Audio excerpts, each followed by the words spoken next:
Bom, esse segundo módulo, ele se chama O Poder da Inovação e tem o apoio do Grupo Fleury.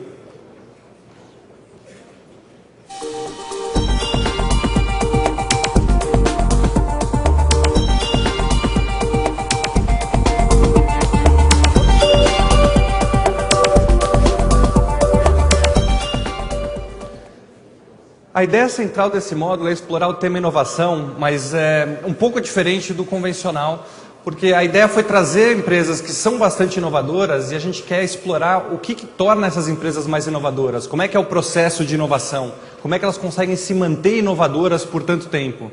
Então nós vamos buscar alguns cases no Brasil e fora de empresas que realmente conseguem ter uma disciplina muito grande para inovar e continuar inovando, continuar se reinventando, lançando produtos, serviços e evoluindo. Então, a ideia principal é explorar esse tema e tirar algumas lições que todos nós possamos aplicar no nosso dia a dia, nas nossas empresas também. Então, para começar, eu queria chamar ao palco, obviamente, uma empresa que não poderia ficar de fora, que é o Google, e pedir ao Alexandre Rohagen, que é o CEO do Google Latin America, para subir ao palco.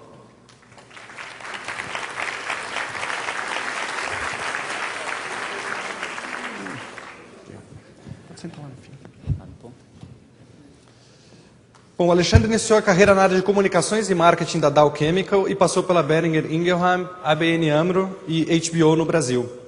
Em 2005, ele assumiu a direção geral do Google no Brasil e nos 3 anos seguintes transformou o pequeno escritório local em uma das organizações com maior crescimento entre todas as operações do Google no mundo.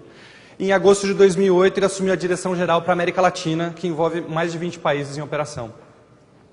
Em seguida, eu gostaria de chamar ao palco o Arthur Greenbaum, do Boticário.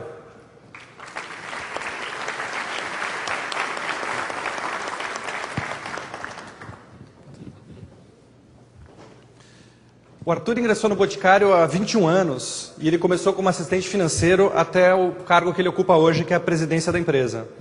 Além disso, ele atua como vice-presidente da ABPEC, que é a Associação Brasileira da Indústria de Higiene Pessoal, Perfumaria e Cosméticos, e ele também é presidente da ABF, que é a Associação Brasileira de Franchising.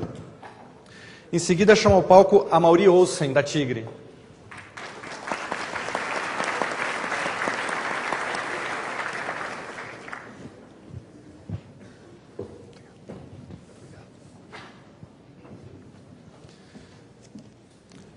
Bom, o Amaury, ele começou na Tigre há 20 anos como auxiliar de escritório e hoje é o presidente da empresa.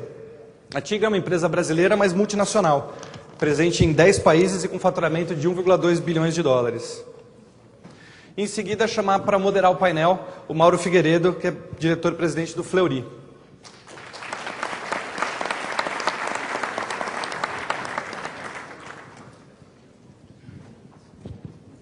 Bom, o Fleury todo mundo conhece claramente e uma das coisas que está na pauta do Fleury nos últimos anos, e isso é muito claro para todo mundo que é cliente, é o tema da inovação.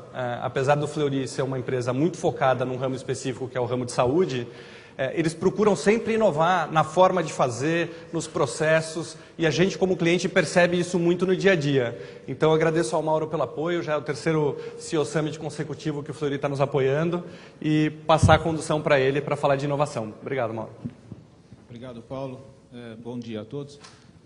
Eu acho que nós conseguimos reunir na mesa 3 empresas que têm nos processos de inovação seguramente um diferencial competitivo bastante evidente. E empresas de setores distintos, inovação ligada ao conhecimento, a serviços, a produtos, de diferentes áreas. Eu acho que são 3 empresas que dispensam qualquer apresentação. Eu queria não deixar de agradecer aos organizadores e a iniciativa também, e dizer que nós vamos falar por um pouco mais de 1 hora sobre o poder da inovação, e tentar destrinchar um pouco, desmistificar vários aspectos ligados à inovação. Nem toda inovação dá certo, funciona, né? Eu queria dizer que essa cadeira aqui é bastante confortável, não causa nenhum problema de equilíbrio. Até para mim que sou baixinho, estou com o pé no chão. Às vezes as inovações não dão muito certo, né? Portanto, é reconhecer e fazer a modificação e ser rápido. E como uma empresa que prima para o empreendedorismo, eles foram bastante rápidos na substituição. Eu queria começar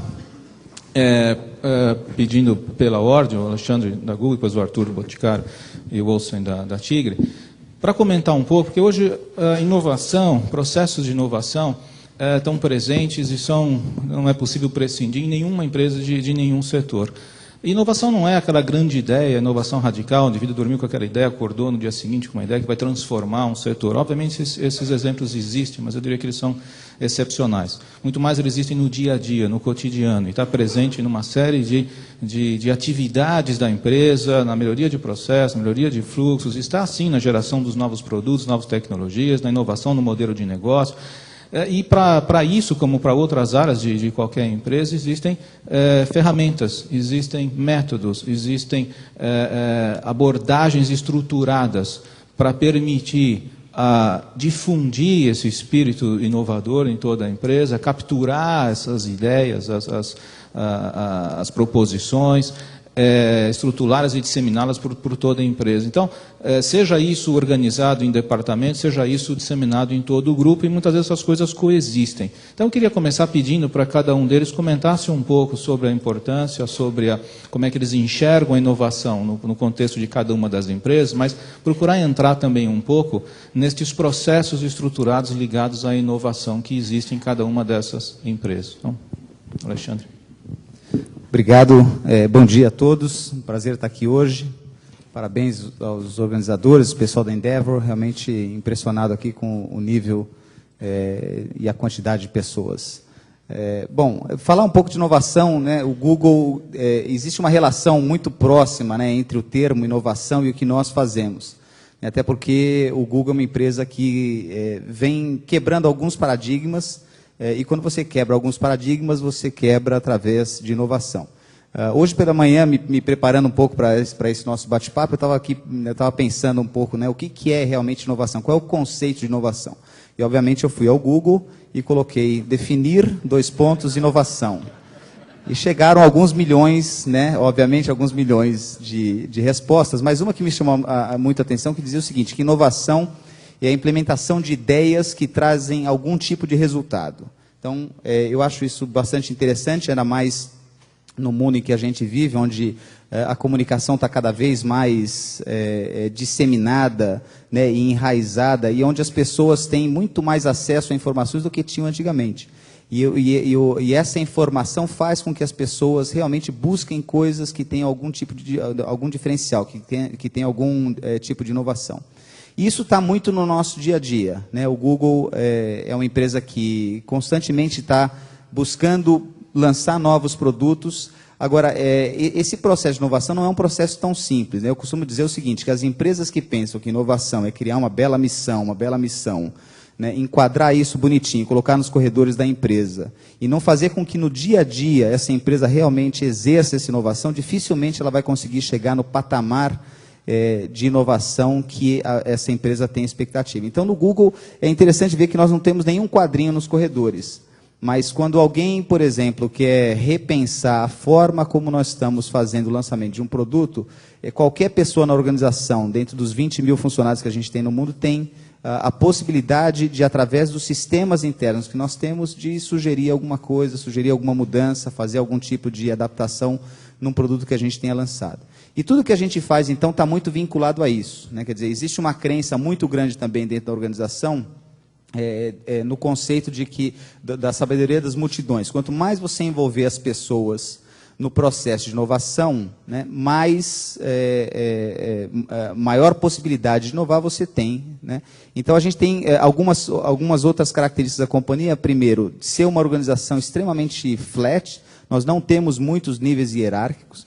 E isso facilita muito para que as pessoas possam disseminar as suas ideias sem precisar passar por vários níveis hierárquicos, né? Então, dentro dos sistemas que nós temos, toda vez que alguém tem uma ideia inovadora, uma ideia nova, é mais fácil de você disseminar.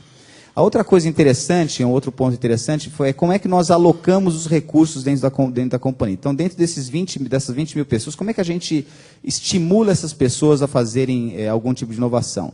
Então, um dos fundadores, o Sergey Brin, ele criou uma forma de alocar esses recursos baseada numa fórmula matemática lá dele, que diz o seguinte: 70% das pessoas da corporação tem que estar necessariamente vinculado a algum tipo de produto que seja core da companhia, ou seja, busca ou publicidade. 20% do tempo dessas pessoas podem estar alocado a produtos que eles consideram inovadores, porém relacionados ao nosso dia a dia, ou à característica da nossa corporação. E 10%, e aí que vem a coisa interessante, 10% pode ser dedicado a projetos pessoais, que obviamente dentro do sistema interno da companhia, quando esses projetos são aprovados internamente, o funcionário pode dedicar 10% do seu tempo, bancado pela corporação, para propor e desenvolver produtos inovadores. Então, um exemplo clássico de um desses projetos que a gente chama de projeto 10% é o Orkut. Né? O Orkut, imagino que vocês devam conhecer, eu conheço muito bem, né? Meus cabelos brancos também conhecem muito bem o que é o Orkut. Mas o Orkut foi um projeto que começou a ser criado por um engenheiro que leu sobre a teoria dos 6 degraus de separação, que diz que eu e qualquer pessoa daqui da plateia, né, qualquer um de vocês com qualquer um de vocês, estão separados só por 6 pessoas, e a partir disso ele sugeriu para a corporação, sugeriu para o seu chefe um processo para começar a criar um produto que pudesse juntar pessoas e achar as conexões dessas pessoas dentro de uma rede social. Então, essa é uma forma que a gente tem para estimular a inovação dentro da corporação. Uma outra fórmula interessante também para ver que isso não está restrito simplesmente aos nossos engenheiros, é que o pessoal de recursos humanos tinha muita dificuldade de contratar engenheiros, ainda mais porque nós temos alguns padrões muito altos e eles têm alguns testes que têm que passar e tudo mais. O que eles fizeram? Eles colocaram um outdoor em várias rodovias, em várias avenidas dos Estados Unidos, com uma grande fórmula matemática. E o resultado daquela fórmula matemática, né, se fosse colocado no browser, era o endereço de uma página que o Google convidava para participar do processo de seleção para a companhia. Né? Então, ou seja, quem conseguisse decifrar o código que estava escrito nesse outdoor, já automaticamente já teria passado um passo adiante, né, dentro desse processo de contratação. Que mais? Nós temos aqui algumas frases que eu acho que a gente, né, procura sempre disseminar internamente.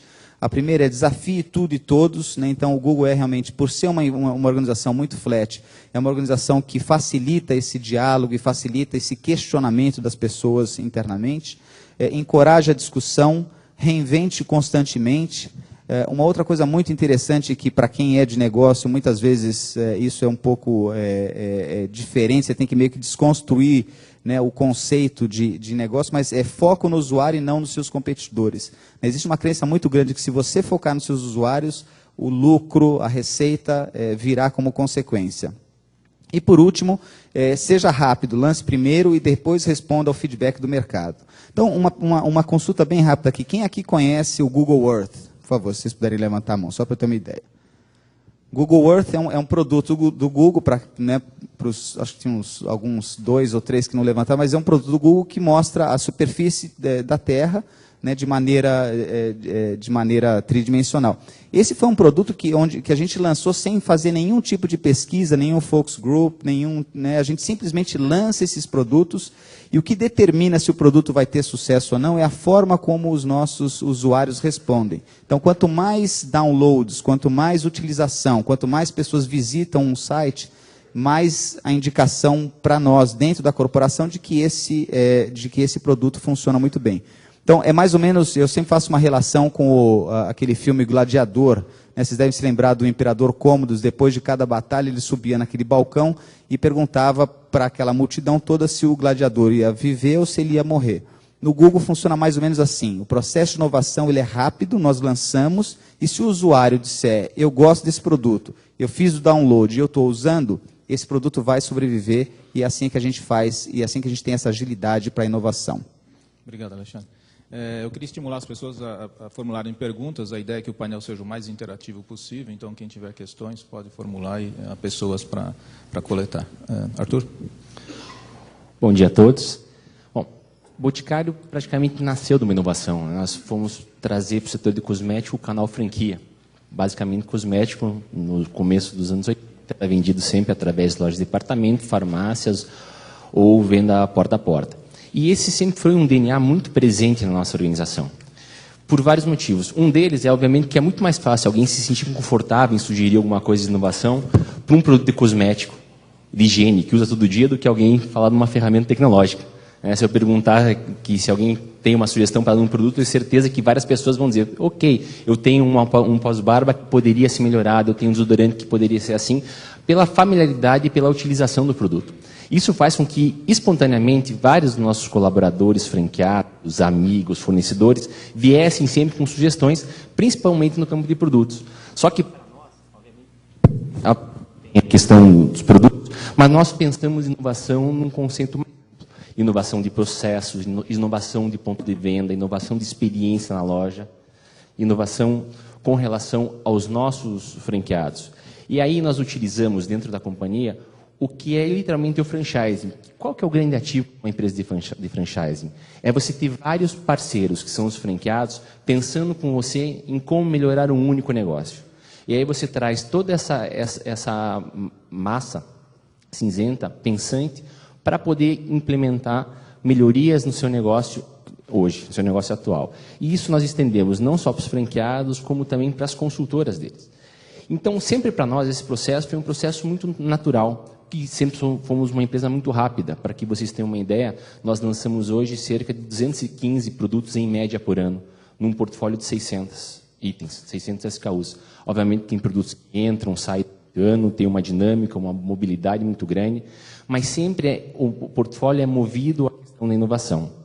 Então, as pessoas sempre se sentiram muito à vontade em poder contribuir com esse processo de inovação. O que nós fizemos? Nós estruturamos isso ao longo do tempo, ou seja, obviamente que as ideias dos colaboradores passaram a ser melhor direcionadas.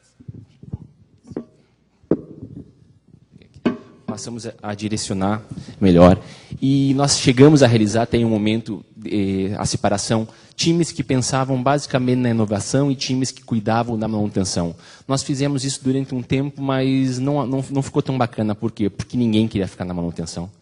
Uma empresa com espírito criativo, né, as pessoas que estão lá se identificam com a empresa, então ninguém queria ficar só na parte de manutenção.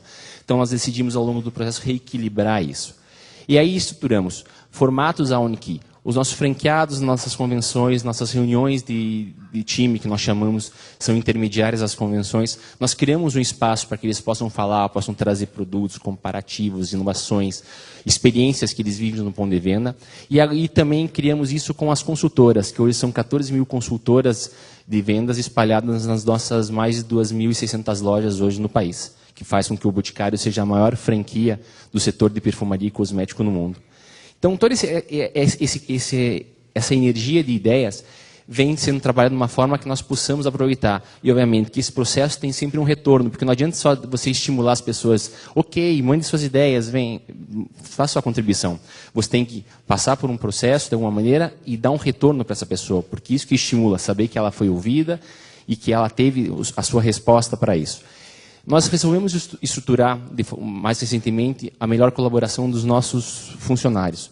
Por quê? Porque sempre as ideias apareciam e sempre eram colocadas numa velocidade muito grande. Só que nós decidimos, então, direcionar um pouco isso. Nós fazemos um programa hoje de captação de ideias. Por quê? Porque as pessoas, muitas vezes, se sentem estimuladas a colaborar com a inovação nos campos onde elas são tem maior expertise. Então, o pessoal de produto fala de produto, o pessoal de loja fala de loja, o pessoal de supply muitas vezes fala em supply.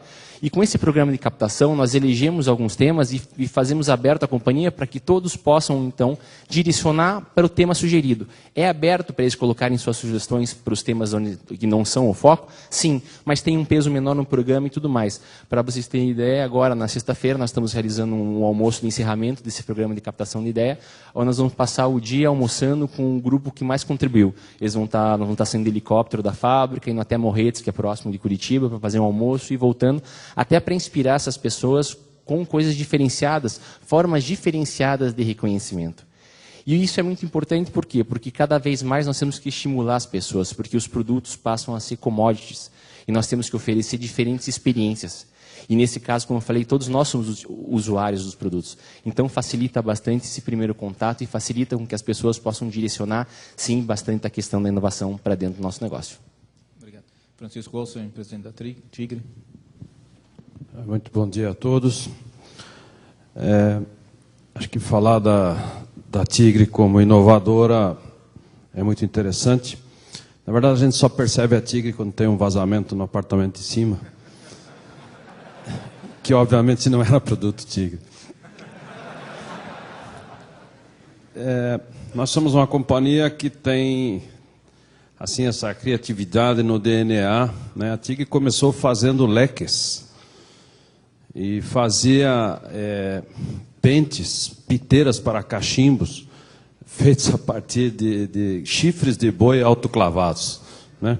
Então, migrar deste processo para um processo de injeção e de extrusão de tubos, e ele começou, na verdade, fazendo as palhetinhas dos leques em plástico. E é interessante porque, naquela época, o processo era manual, e o recrutamento das pessoas era pelo tamanho e pela força, né? A pessoa precisava ter força para alavancar a injeção. Mas, enfim, acho que eu vou falar um pouco sobre o nosso processo de lançamento de produtos.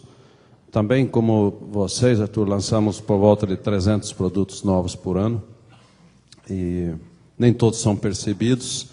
E a grande fonte de informação são os encanadores que nós formamos. A Tigre, ao longo dos anos, formou mais de 300 mil encanadores, que são as pessoas que vocês não percebem, mas são as que fazem contribuições importantes para a melhoria dos processos e retratam as suas necessidades. O segundo grupo de pessoas vem dos balconistas das lojas, que também nós estamos presentes em 50 mil pontos de vendas e as ideias que vêm são inúmeras. E um terceiro ponto são as feiras no exterior e eventos que a gente possa participar, onde a tecnologia é apresentada. Isso tudo passa num grande filtro, que a gente chama de um portão 1, onde aparecem cerca de 400 ou 500 ideias. Num segundo momento, elas passam por um primeiro crivo e um filtro onde se começa a analisar um pouco mais, e o terceiro momento já começa com perspectiva de mercado e de rentabilidade ou de retorno do produto. E feito esses portões que a gente chama, eles são submetidos a todo o nível estratégico da empresa. E também, todas as reuniões de diretoria, o primeiro tema e o primeiro assunto sempre é a inovação. Sempre se analisam que produtos estão na pauta, o que queremos lançar, que assim também a gente combina e obriga a todos a entenderem o que a gente está fazendo e os motiva a acreditar e vender aquilo que a gente tem de inovação. Então, uma vez eleito aquela família de produtos que a gente quer fazer, por volta de 100, 200, 300 produtos por ano, eles passam a receber ou fazer parte do orçamento e disputar uma verba também. Obviamente que os que têm melhor retorno, melhor promessa, têm preferência, dependendo do momento que vivemos. E no momento como esse agora, que se vislumbram dificuldades, acho que se corta tudo menos esse investimento em produtos, né? E o quarto portão, que a gente chama, que é o último, é depois de lançado, se o produto teve sucesso ou não, e realmente a gente não tem sucesso em todos. Existem muitos que não dão o retorno devido, não vendem como a gente espera, né? Então tem diferentes fatores aí interessantes. Mas os últimos que foram muito sucesso, eu queria relatar para vocês, são os tubos plásticos para água quente, né? Que é uma inovação. No segundo ponto, esses mesmos produtos sendo usados para sprinklers, né? Para proteção de incêndio, ou para redes de ar comprimido, enfim. Então, acho que sempre tem novidades que nem todos percebem. Mas eu queria relatar um pouquinho deste processo onde a gente cria os filtros. Obrigado. Talvez fosse interessante, o Francisco Coelho comentou um pouco sobre a inovação que se origina de um grande cliente, que é a rede de encanadores, vamos dizer assim, a população que utiliza os produtos, né? Talvez o Alexandre e o Arthur pudessem comentar um pouco como é que vocês lidam com essa geração de inovação a partir do cliente final. E como é que se você tem alguma coisa estruturada para isso, como é que você pode estimular isso? Quer dizer, há empresas que se mobilizam muito, e na área de tecnologia isso é muito comum, né? Joga produtos semi-acabados para que eles sejam terminados pelos próprios clientes e volta. Quer dizer, como é que você estrutura, origina, como é que vocês veem iniciativa. O processo é absolutamente esse, né? Assim, tudo que a gente manda para os usuários, eles não estão acabados. Eu digo que a gente vive na era do beta perpétuo, né? Tudo é beta dentro do Google. O e-mail é beta, a busca é beta, né? As fotos do Picasa são beta, Google Earth é beta, Google Maps é beta. E como é que a gente lida com isso? Quer dizer, na verdade, a gente acredita que os nossos engenheiros têm uma capacidade muito grande de lançar esses produtos, de pensar o produto de maneira que ele seja relevante para quando seja lançado para os usuários, mas a gente acredita muito que os usuários têm mais capacidade de influenciar nas melhorias do que os nossos engenheiros. Então, se vocês perceberem, todos os produtos do Google têm um link para feedback. E esse feedback ele é tomado pelos gerentes de produtos do Google, e toda vez que alguma coisa nova é colocada e que faz sentido de ser desenvolvida, a gente leva essas sugestões para dentro e acaba sempre adicionando novas features, mudando o produto, assim por diante. Então, assim, toda a estrutura de lançamento do produto está baseado num lançamento com muito pouca informação dos usuários, muito mais dos engenheiros, e depois o feedback dos usuários. Obviamente, isso não cabe em qualquer indústria, né? Na indústria de tecnologia, pelo fato de que a maioria dos nossos produtos são gratuitos e eles se monetizam através da publicidade, isso também é possível. Quer dizer, ninguém está comprando um produto que não está finalizado. As pessoas estão se utilizando e dizendo o que é que pode ser feito para melhorar esses produtos.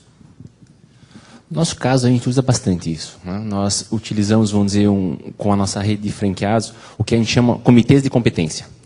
Então, na figura do franchise tem muita a comissão de franqueados, onde que você elege pessoas para que eles tenham conhecimento e possam ajudar nas decisões de uma franqueadora. Só que nós abandonamos essa questão da comissão de franqueados no sentido mais amplo para essa questão dos comitês de competência. Por quê? Porque nem sempre o mesmo franqueado vai ter todas as competências para tratar de produto, para tratar de loja, para tratar de sistema operacional de ponto de venda, software de caixa e tudo mais. Então, nós elegemos as melhores práticas dentro da rede. Nós conhecemos quem são as pessoas que mais podem contribuir, que fazem um melhor trabalho, e chamamos, sim, essas pessoas, junto com outros franqueados e nossa equipe interna, para fazer o desenvolvimento dos processos relativos à parte de inovação, melhorias de processo e tudo mais. Do ponto de vista do consumidor, o que nós fazemos? Nós temos realizado vários projetos onde nós chamamos o consumidor para construir o produto junto conosco. Nós sabemos a categoria, sabemos o segmento, trazemos essas pessoas e colocamos as questões na mesa e participamos num dia, fazemos um projeto meio que sombra, você participa do dia inteiro com relação àquele consumidor. Então nós pegamos, vamos dizer, teenagers, para maquiagem e para alguns produtos. Nós passamos um dia inteiro com elas, vamos para a escola juntos, vemos como ela se veste, como ela interage com a mãe e tudo mais. E depois de conhecer melhor isso, nós preparamos um ambiente onde nós trazemos e falamos, bom, quais seriam os produtos que vocês gostariam de ter e que encaixaria mais com vocês? E elas vão participando da construção. Nós fornecemos os elementos básicos e elas definem como vai ser a decoração, quais vão ser os principais atributos, os features do produto, como usar, como não usar. Tem casos que a gente olha e está imaginando que está abafando e ela chega, isso está louco, mas isso daqui não funciona. Nem coloca na linha que para nós não vai fazer efeito nenhum. Então, cada vez mais a gente traz o consumidor para dentro do desenvolvimento dos produtos, porque, no fundo, é ele que faz a opção, ele que faz a escolha, e ele que tem que nos dizer por que caminho nós temos que andar. Francisco, você mencionou o fluxo, né, de ideias que vem, até a forma como vocês avaliam e implementam tudo mais. Existe algum sistema de recompensa, premiação, reconhecimento por aquilo que passou pelos filtros e se transformou num novo produto para aquela pessoa que originou, seja dentro da organização, seja fora? E como é que você lida com as frustrações desse processo para todos aqueles que caem na malha, vamos dizer assim, e não têm sucesso? Não há um sistema de premiação, há sim um estímulo.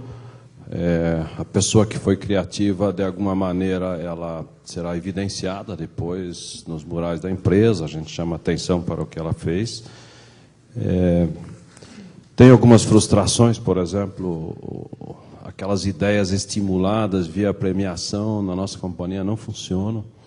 Vem no primeiro mês, quando você lança a campanha, algumas ideias surgem, mas depois não se sustentam.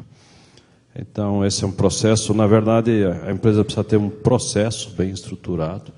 É isso que vai garantir, na verdade, o futuro. E eu acho que muito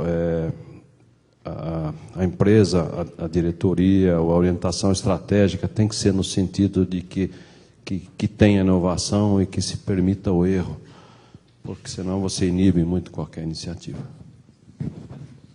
Alexandre, eu acho que a sua área ela é muito propícia para abordar um aspecto da inovação, que muitas vezes você tem uma tecnologia, uma nova ferramenta, e ela vai trazer aplicações não previstas ou não antecipadas, ou enfim, isso é relativamente comum na área de tecnologia. Nós acabamos de passar pelo processo eleitoral norte-americano, e esse processo, o uso da ferramenta internet foi muito comentado e citado, inclusive como um uso muito inovador, em particular pelo que acabou sendo eleito o Obama. Você queria comentar um pouco desse aspecto? Qual que é a sua avaliação? Claro, eu acho que a gente viveu há umas 2 semanas, mais ou menos, um grande marco diferencial da forma como se faz campanha no principal país do mundo hoje, que é os Estados Unidos, e foi o fato do Barack Obama ter se utilizado da internet como a principal ferramenta, não só para divulgar as ideias dele, mas para também captar recursos,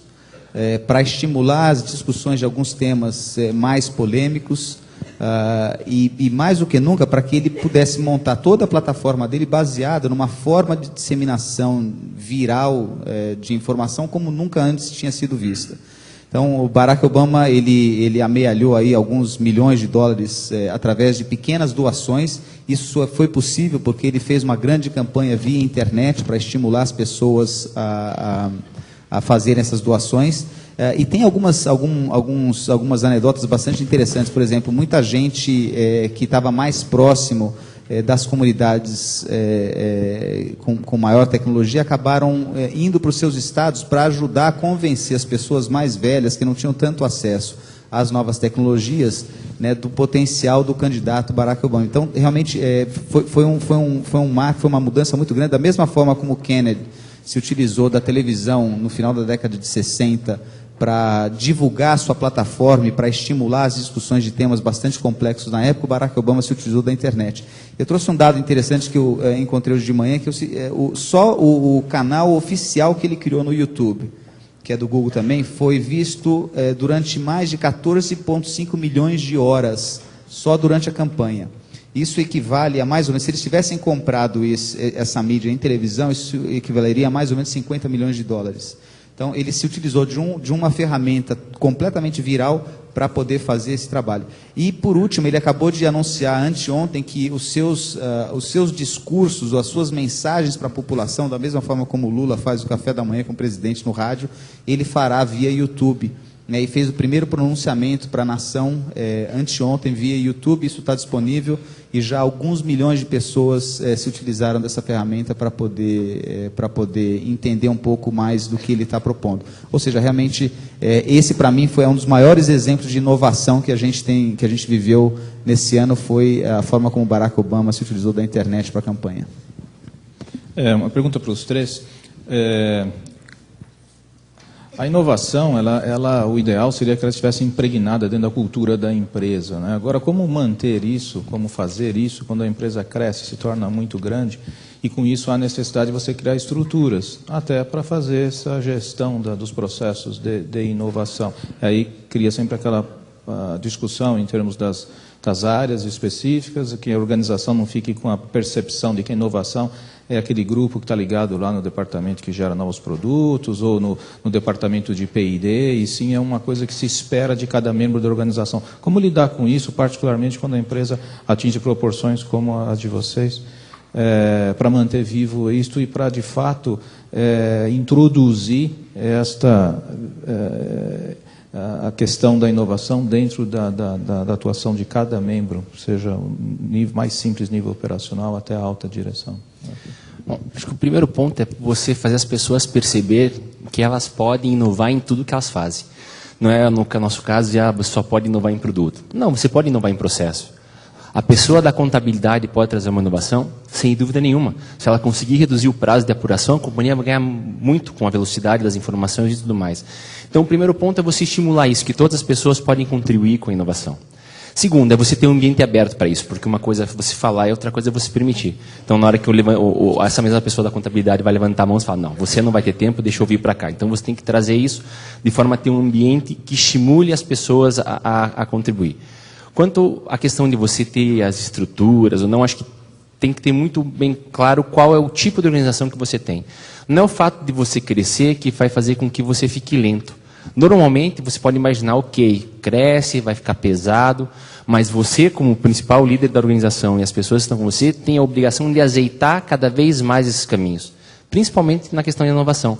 Você tem que azeitar isso e fazer com que as ideias venham, cheguem rápido e você possa analisar, de acordo com os filtros, como a Muri falou, você estabelece um processo, mas que possam ter um retorno. Não dá para... Acho que o pior desestímulo que uma pessoa pode ter é pensar o seguinte, puxa, eu queria fazer alguma coisa diferente aqui, mas até eu mandar 512 e-mails para ter a resposta 6 meses depois, não vale nem a pena tentar. Você desestimular as pessoas por essa não atenção à possibilidade de contribuição que elas têm. E o fato de você chegar para elas e dizer o seguinte, você pode contribuir no que você está fazendo, né? E nós esperamos, mais do que isso, eu espero que você traga contribuição, porque no fundo eu me considero, né, e um pouco da nossa cultura, um eterno insatisfeito, mas não é um eterno insatisfeito do lado negativo, é um interno insatisfeito de dizer o seguinte, eu sei que nós temos condição de fazer cada vez melhor o que nós fazemos hoje. Então, a busca na modificação, a busca na motivação, a busca em refazer processos, em montar, em trazer novos produtos, em redescobrir várias coisas. Como, vou dar um exemplo, ou seja, nós pegamos um processo muito antigo, o processo mais antigo da perfumaria, que chama-se effleurage. Era usado no Egito Antigo, onde se descascavam pétalas de flores com banha vegetal, se fechavam em caixas, e depois de um tempo conjunto, você lavava aquilo, saía um azeite, aquilo era o mais fino da perfumaria, um dos ingredientes mais finos e mais puros. Isso foi abandonado na história, por quê? Porque era um processo caro, é um processo que requeria tempo e tudo mais. Nós, a questão de 2 anos, recriamos esse processo com condição de ser utilizado em escala industrial. Obviamente, não com banha animal, assim com banha vegetal, fruto de uma pesquisa profunda com a Unicamp de Campinas. E nós recriamos esse processo através de um conceito chamado Lily Essence. E nós lançamos agora um outro, que é o Sensuelle, ou seja, trazendo, de novo, um processo que era antigo, que estava em desuso, mas de uma maneira muito diferente, fazendo um efeito maravilhoso. Por quê? Porque resgata o que existe de mais puro, mais chique, vamos dizer, na questão da perfumaria, mas o que dá mais gosto, que é inovador, porque você conseguiu resgatar um processo para trazer um produto de extrema qualidade. Então você tem que estimular cada vez mais as pessoas a virem com isso. Você não pode deixar ser engolido pela burocracia e pelo tamanho da organização. Mauro, eu diria que esse processo está muito ligado à cultura da empresa e a cúpula da companhia, as lideranças devem estimular isso o tempo inteiro. Não há outra maneira. Você pode construir processos, sistemas de premiação, etc., mas se as lideranças não estiverem puxando isso e estimulando o tempo inteiro em todas as áreas, esse processo não segue. E eu vi recentemente uma pesquisa de Harvard, onde inclusive tinha pessoas da Google lá participando do processo, tinha mais de 100 pessoas, e eles viram que as empresas, a conclusão do estudo, é que a empresa precisa ter não a gestão da criatividade, mas sim um sistema de gestão para a criatividade. Então, tem que criar esse sistema de gestão e não há como deixar isso solto sem pontuar. Eu queria fazer uma pergunta para os três. O Arthur abordou isso muito rapidamente, acho que vale a pena explorar um pouco, que é a experiência de vocês no processo de inovação em parcerias. Você citou a Unicamp, quer dizer, em particular, parcerias com o mundo acadêmico, seja no Brasil, seja fora. Que medida isso é buscado, é parte da estratégia da empresa, e qual é a experiência que cada um tem nesse aspecto? Bom, no nosso caso, o Google ele começou a partir de uma parceria com a Universidade de Stanford. Todo o desenvolvimento dos mecanismos de busca e da indexação que hoje se conhece como o Google surgiu a partir dessa parceria. Então, dentro do DNA da companhia, e pelo fato também dos fundadores serem ex-alunos do PhD de Stanford, isso está muito enraizado. Então, a gente tem um trabalho constante de buscar sempre recursos nas universidades, a gente sempre buscar parcerias para poder contratar pessoas da universidade. E no caso da América Latina, a gente tem feito um trabalho muito grande no sentido de entender se o currículo das universidades já está passando por temas mais avançados de tecnologia ou não. A nossa perspectiva, a nossa visão é de que há algumas coisas que podem ser implementadas e a gente, nesse momento, está trabalhando em trazer parte desse currículo para algumas universidades através de intercâmbio de profissionais, trazendo pessoas que conhecem, executivos da companhia que possam ajudar na confecção de alguns temas mais relacionados a mecanismos de busca, etc. E a última coisa, aqui no caso do Brasil especificamente, é que nós, em 2005, adquirimos uma empresa em Belo Horizonte, que hoje é o nosso centro de pesquisa e desenvolvimento, que se originou na Universidade Federal de Minas Gerais, uma empresa chamada Aquan, e que tem também no seu DNA, muito parecido com o que aconteceu com o Google, tem no seu DNA essa vocação pela proximidade com o mundo acadêmico. Hoje o diretor de desenvolvimento e tecnologia é um professor da UFRMG, Universidade Federal de Minas Gerais, e ele é executivo do Google e continua estimulando sempre esse intercâmbio. Nós temos o que nós chamamos de redes tecnológicas. Então, nós temos uma rede tecnológica nacional, onde atuamos junto a 6, 7 universidades no Brasil, direcionando, apoiando trabalhos, direcionando caminhos de pesquisa.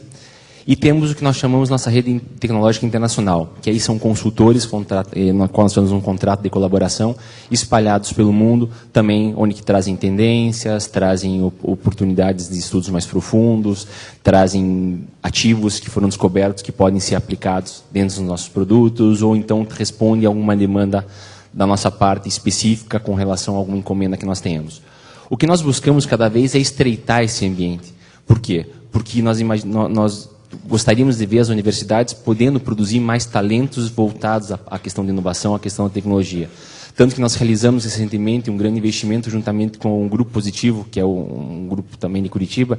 Nós criamos um laboratório chamado LABIM, Laboratório de Biologia Molecular, onde nós dotamos esse laboratório dos melhores equipamentos. Hoje esse laboratório é equiparado ao melhor laboratório do mundo em termos de complexidade de equipamentos, e nós repatriamos um brasileiro. Eu brinco que não só os jogadores de futebol são repatriados, nós também repatriamos um cientista para ser o coordenador, o Luiz, para ser o coordenador desse laboratório, para que nós pudéssemos entender melhor os efeitos do envelhecimento da pele e como nós poderíamos estar trabalhando com isso.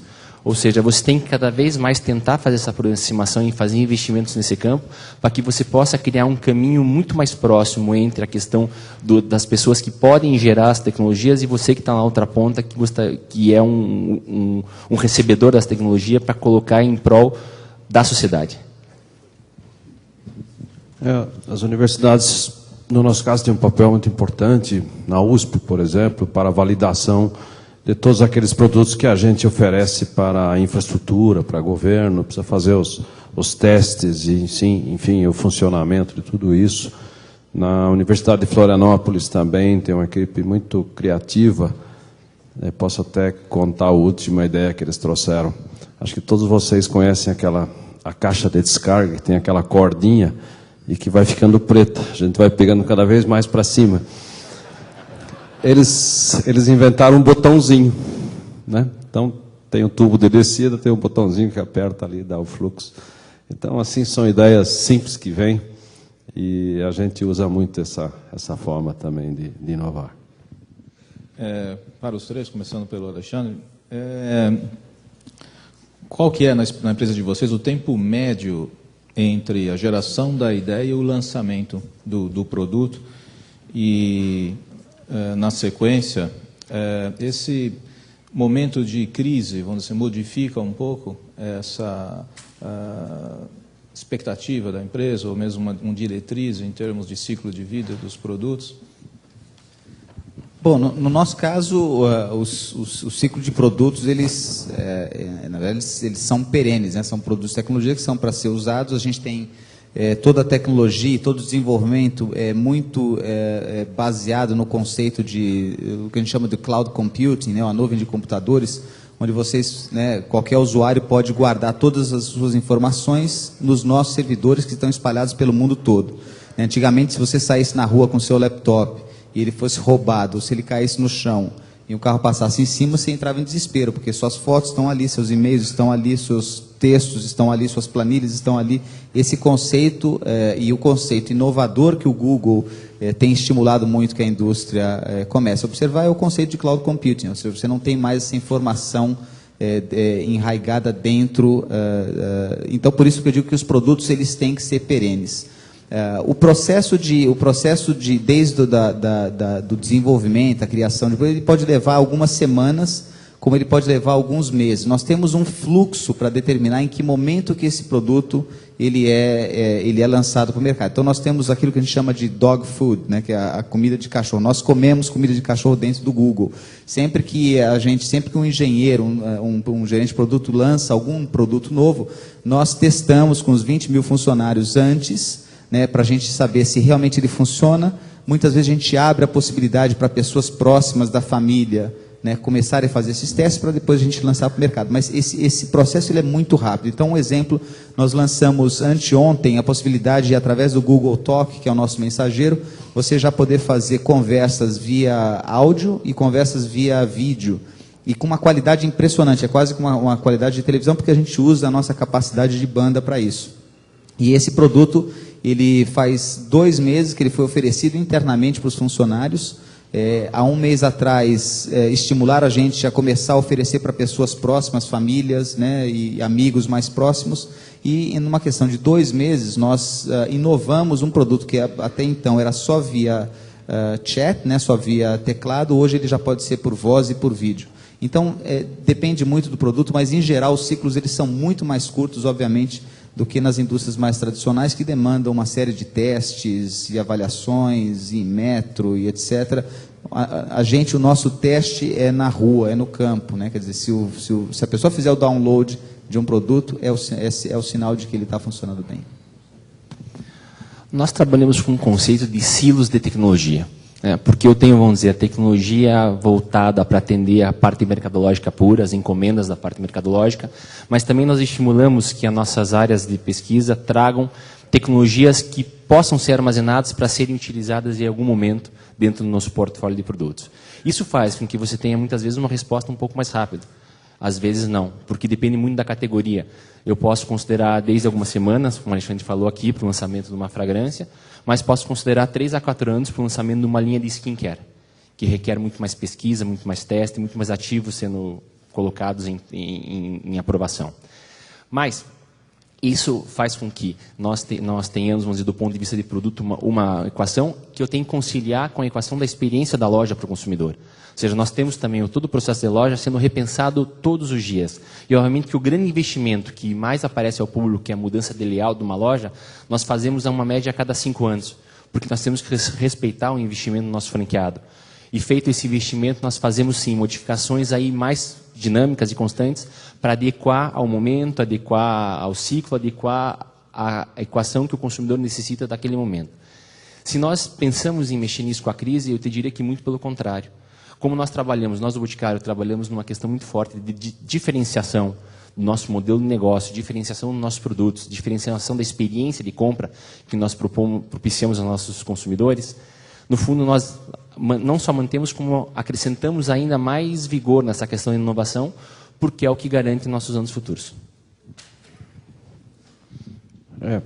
Falando em ciclo de lançamento, nosso ciclo médio são 2 anos. Tem 1 ano de concepção e 1 ano de desenvolvimento e testes. Mas tem casos, por exemplo, a novidade no mundo nos últimos 5 anos são tubos que você duplica o tamanho deles. Se faz ele de 100 milímetros e expande ele para 200 milímetros, usando, portanto, metade do material, ficando mais resistente a impacto e a pressão.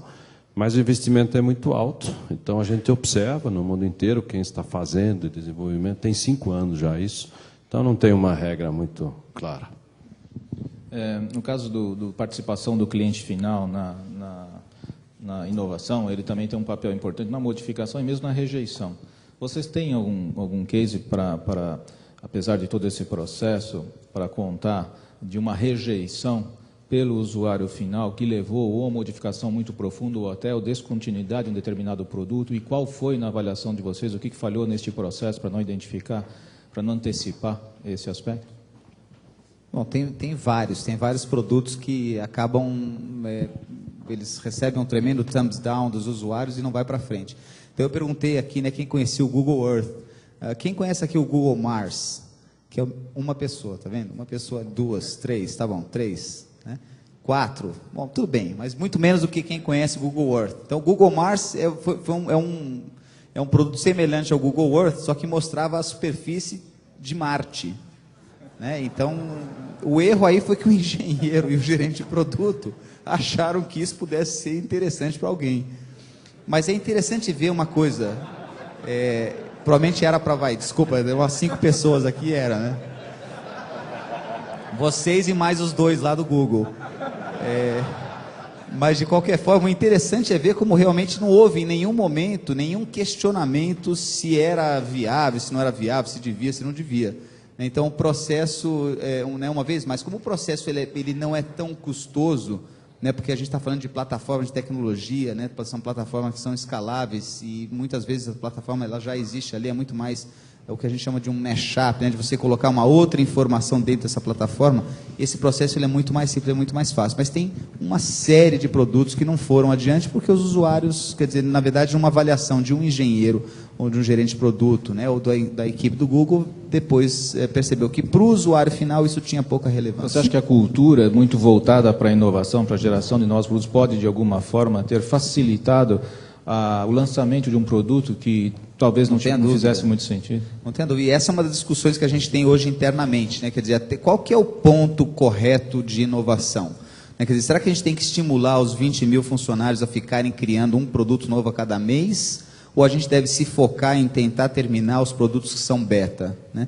Então, eu não sei exatamente qual que é a resposta. Eu sei que a gente tem olhado isso com muito cuidado, porque, obviamente, cada vez que você lança um produto novo e o usuário aceita, tem todo um trabalho por trás de depois descobrir formas de monetização, como é que a gente vai fazer para estimular a utilização desse produto, como é que a gente vai divulgar esse produto e assim por diante. Então, sem dúvida nenhuma, a gente está agora nesse ponto de inflexão para definir, continuamos estimulando mais produtos ou vamos terminar aqueles que ainda estão em beta? Nós tivemos, sim, casos que nós tivemos que voltar atrás, mas acho que muito mais em função de nós termos detectado uma tendência, mas o mercado não estava sendo maduro na época para aquele produto. Nós lançamos em acho que 99, 2000 uma linha Home, né? Então tinha velas e desodorizadores de ambiente para casa. E nós tínhamos visto que isso seria um grande sucesso e tudo mais. Só que nós lançamos nas lojas e aquilo não performava. Aí eu tinha ouvido o franqueado, você acha que alguém vai pagar tanto por uma vela?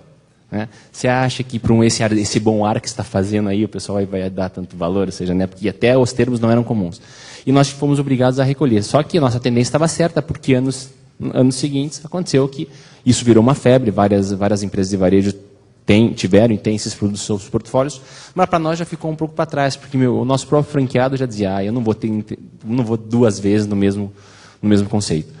Aí nós tivemos uma curva de aprendizado, não foi basicamente em cima desse aprendizado, mas o que nós fazemos muito é pretestar. Ou desenvolve em conjunto, como eu citei, ou então a gente pretesta muito para evitar que a gente tenha equívocos que nós somos míopes em poder enxergar. Isso é muito comum, porque nós estamos, muitas vezes, você está tão obcecado em fazer o lançamento, está tão obcecado em trazer inovação, que muita gente encara até como se fosse um filho, isso daí. E esse na lista dos 10 mandamentos, acho que é o primeiro que você tem que colocar, que você tem que tratar as questões sim, mas tratar com uma cabeça aberta, e não como se fosse um filho, uma ideia que você tem que defender, você tem que brigar, mas não pode ser tua verdade absoluta. Então, trazendo isso, nós tivemos como um exemplo de uma linha, nós fomos lançar uma linha para adolescentes, né, chamada Extreme. E nós tínhamos feito um conceito, tudo bonitinho, nós chamamos os adolescentes para dar uma olhada e dar os pitacos que eles achavam da linha. Eles olharam para a metade da linha e falaram, não. A gente botou, adolescente, você fala, adolescente, pé, sua, chulé. Né? Vamos lá, então faz um talco para para tirar o odor de sapato e tudo mais. Na primeira chegada, 3 olharam e só faltou me chamar de tio, né? Ô tio, tira esse negócio desse talco aí. Talco passa recibo. Ou seja, quando eles tiram o sapato na casa da namorada, fica as pegadinhas no chão. Né? Então, não dá. Então, ok, o tio tira, bota o quê? Bota um spray. Então, você tem que lidar o tempo inteiro com isso. E, obviamente, que você fazendo os pré-testes e trazendo esse consumidor para dentro de casa, você tem muito mais chance de poder acertar. Claro que você não vai acertar tudo, porque também vamos lembrar que nós, além de termos, vamos dizer, operação em outros países, mas nosso grande foco é o Brasil, e aqui que todos lidamos, o Brasil é um país continente. Então, você conseguir que tudo seja sucesso em todas as partes do país é um grande desafio. Aproveitando o comentário que você fez rápido sobre encerrar o ciclo, né? Quer dizer, não ter, apesar de todo o sofrimento para o criador, quer dizer, ter a coragem e a determinação de matar o produto quando é hora disso. Acho que vocês têm casos interessantes de ter eliminado o produto e aí ter uma reação dos clientes, né? Tem, na verdade, nós temos vários lançamentos no ano, como eu comentei, e nossa loja tem um espaço finito. Nós temos que administrar essa equação lançamento versus manutenção versus ponto de venda. E, obviamente, que nós temos que retirar alguns produtos de linha. Por quê? Porque para nós já deu a validade, já fechou o ciclo e tudo mais. Mas nós temos consumidores muito fiéis. Então, você ouve, até hoje em dia, eu encontro gente reclamando do produto que a gente tirou em 1995. Linha tal lá. Daí eu falo, ok, você era um dos 10 que usava, então, o produto. Né? Porque ele sai, na verdade, por uma questão de volume e por uma questão de apelo mercadológico. Mas é muito interessante, principalmente quando você fala em cosmética, né? Ou seja, a relação que as pessoas têm com a marca e com o produto faz com que elas tenham, sim, essa fidelidade bastante grande. Porque na hora que acertam o cheiro, acertam um produto testado, mas a gente tem que administrar isso. Porque muitas vezes a gente pega e eu faço em laboratório uma produção específica para atender aquele consumidor, para que ele possa ter, por um período prolongado, a utilização desse produto. Mas nós não vamos conseguir ter uma equação sempre de poder ter todos os produtos na linha o tempo inteiro. Ou seja, é impossível de manter isso. E nós temos que ir, sim, administrando essa equação. Como nós fazemos? Obviamente, quando nós vamos tirar um produto de linha, eu tenho que preparar a rede, porque eu tenho que pensar no estoque do franqueado, que ele não pode ficar com o velho e tendo que já botar o novo para vender. Eu tenho que pensar nisso. Eu tenho que pensar no consumidor, que vai na loja e não vai encontrar aquele produto que a consultora tem que estar hiper bem treinada para poder oferecer. Olha, esse hoje eu não tenho mais, né, ou seja, essa linha, mas tem esse com as mesmas características, com os mesmos benefícios. Então tem todo existe também o pensar de como retirar. Não é só o pensar de lançar. No nosso caso, nós temos que nos preparar também de como retirar, no caso de produtos ou até formatos de experiência para o consumidor. Desculpa, mal rapidinho, né? Eu queria só aproveitar o gancho do Arthur, porque tem um caso interessante que nós vivenciamos. Quer dizer, essa história da internet, ela facilita com que todo mundo se comunique, todo mundo ache informações, e é interessante ver como a relação das empresas com os usuários tem mudado. Então, existem inúmeros casos nos Estados Unidos de empresas que, a partir de um blog ou a partir de uma comunidade, começou a olhar o que estava acontecendo sem que alguém tivesse percebido isso e viu um movimento enorme e teve que, muitas vezes, retornar a uma decisão já tomada. No Brasil tem um caso muito interessante, isso foi contado por mim por um executivo da Nestlé, de que o departamento de marketing, alguém do departamento de marketing navegando no Orkut, achou uma comunidade que tinha 500 mil pessoas pedindo a volta do Deditos. Né? O Deditos, aquele palitinho de chocolate que a gente gostava tanto, que eu adorava quando era moleque, e eu não sabia que tinha sido descontinuado. E eles acharam essa comunidade de 500 mil pessoas solicitando a volta do Deditos. Eles se comunicaram com essa comunidade no Orkut, mandaram samplers para a casa desse pessoal e resolveram, depois de se comunicar e falar com esse pessoal, retomar e relançar o produto com uma embalagem nova. Hoje ela é toda vermelha, meio prateada e tudo mais. E esse é um caso de voltar a uma decisão tomada a partir da percepção de que eles têm na internet, ao invés de contratar grandes pesquisas e tudo mais. Sim, esse caso dos blogs, né, tem lá os órfãos do Dreams. Tem os blogs lá que o pessoal se intitula órfão de um determinado produto e registra lá seu descontentamento. Francisco, você queria... Bem, no nosso caso faz parte do processo, a gente chama de portão 4. Nele se faz uma análise dos produtos, do seu sucesso e como está indo o desempenho. Obviamente tem produtos que não desempenham, não performam como a gente quer, mas eles complementam as linhas, são obrigatórios continuar. E cito o exemplo, o pessoal de criação, que você não pode inibir, propôs produzir novamente aquelas mangueiras para irrigar o jardim, a velha mangueira de jardim. Eu, com a sabedoria dos meus 40 anos de Tigre, disse, mas minha gente, isso nós já fizemos lá na década de 60. Não, porque vai ser um sucesso. Não foi, né? Então, foi tirado de linha. Uma caixinha na caixa de banheiro, uma caixinha de descarga em cima do vaso sanitário em plástico, né? Foi um fracasso total. É um mercado dominado pelas caixas de cerâmica. Então, o mercado não aceitou e assim tem diversos casos. Alexandre, eu acho que no teu caso se aplica um aspecto que às vezes a nova tecnologia permite um mau uso, né, da tecnologia, um uso, às vezes não previsto. Qual que é o equilíbrio? Eu acho que vocês têm casos recentes, até também de novo está na imprensa, utilização do Orkut, pedofilias e não sei o quê. Qual que é o equilíbrio em que você às vezes tem que sacrificar uma determinada funcionalidade ou um produto para não permitir, que embora seja uma minoria, um uso que pode trazer até risco para a imagem da empresa? Comenta um pouco sobre esse aspecto, acho que você... Bom, esse é um desafio constante da nossa indústria por alguns motivos. Primeiro, porque não existem legislações muito claras a respeito. Segundo, porque a gente não tem a menor ideia de como lidar com algumas situações que aparecem e que não existe um precedente, não existe uma fórmula, um guia para dizer, olha, se acontecer isso, você faz isso. Então, no caso do Orkut especificamente, e eu vivi isso nos últimos 3 anos aqui no Brasil, foi uma absoluta surpresa saber como é que as pessoas estavam se utilizando de uma ferramenta onde 99,99% das pessoas se utilizam para o bem, mas esse 0,01% estava se utilizando para criar conteúdos ilícitos, conteúdos ilegais. O grande desafio nosso foi respeitar a privacidade do usuário, respeitar a experiência do usuário com os produtos que nós desenvolvemos e, ao mesmo tempo, tentar se alinhar com a legislação local, que é uma legislação que ainda, infelizmente ainda, ela está sendo desenvolvida, né? Quer dizer, existe um trabalho que está sendo muito bem feito no Senado, mas é uma legislação que no mundo todo ela não tem ainda muita clareza. Então, o grande desafio e a briga, né, eram duas, né? A briga interna, com a corporação dos Estados Unidos, porque também qualquer decisão que nós pudéssemos tomar aqui poderia eventualmente abrir um precedente e ser solicitado e ser requisitado por outros países, ao mesmo tempo que a gente tinha que gerenciar a briga com as autoridades locais. Então, não existe uma fórmula exata para isso.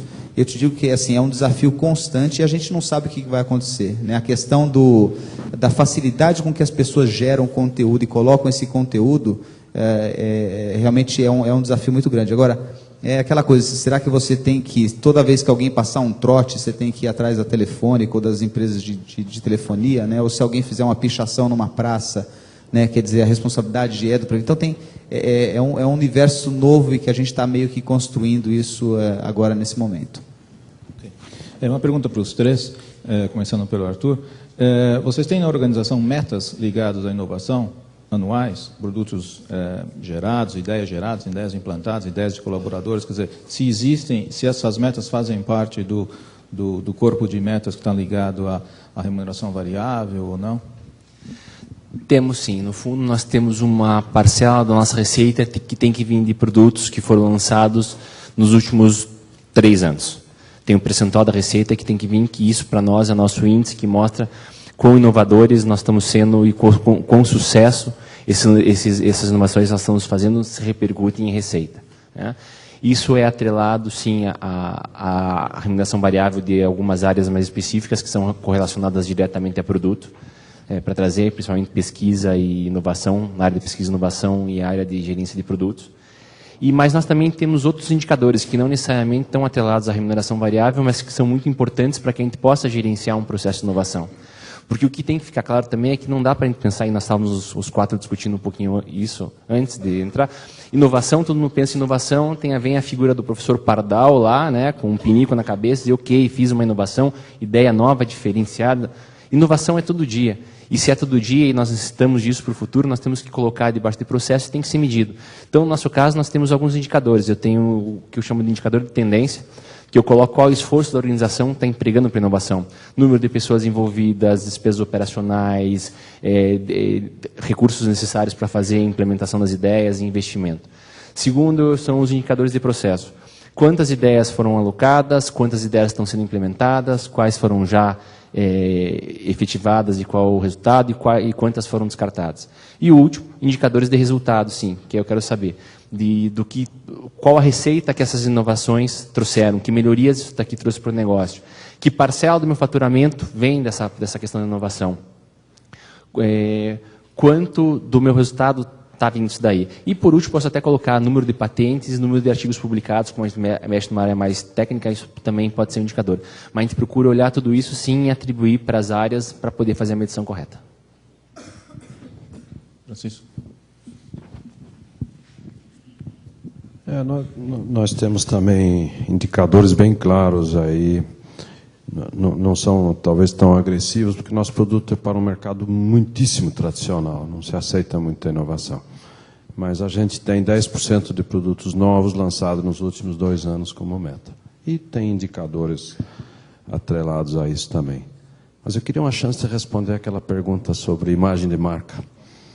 Nós começamos a criar uma família de produtos em que saía um pouco do nosso core. A gente entrava no banheiro fazendo lá prendedores de toalha, porta-toalha, suporte para papel higiênico, etc. E eu, no determinado momento, achei que isso ia prejudicar a nossa marca, né? A Tigre faz produtos que ela garante para sempre, né? Diz no nosso slogan, quem faz com a Tigre faz para sempre. Eu me senti incomodado com isso e queria contar aqui que daí lançamos agora uma nova família de produtos, abrigando todos esses, e que se chama Plena, e acabamos de inaugurar essa fábrica em Minas Gerais, preservando a imagem da Tigre naqueles produtos que são mais duráveis. Uma pergunta para os três relativa à proteção do novo produto, do novo serviço, da nova ideia, proteção da propriedade intelectual. Isso é um problema resolvido hoje no Brasil fora? Vocês têm tido dificuldades nesse aspecto? Não, nenhuma dificuldade. Todos os produtos que são criados pelo Google, eles passam por todo o processo de propriedade intelectual. A gente não tem observado nenhum grande problema. Não. No nosso caso também não. Nós temos uma geração de patentes bastante crescente, né? Nós já temos mais de 25 patentes registradas nos últimos 3 anos do nosso negócio. E feito o processo, respeitado todo o modelo, isso não vem acarretando nenhum tipo de problema. Da mesma forma, nós registramos entre 20 e 30 processos ou produtos novos e não temos tido nenhum problema.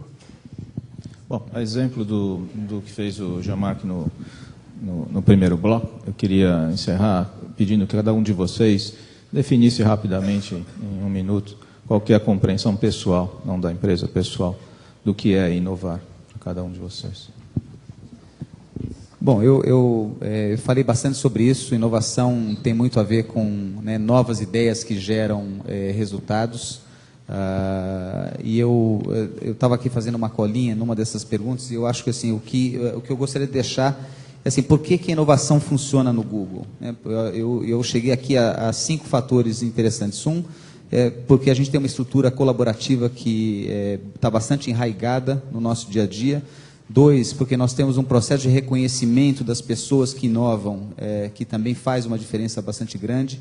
Nós temos processos que ajudam as pessoas a dar as suas ideias e a estimular a inovação.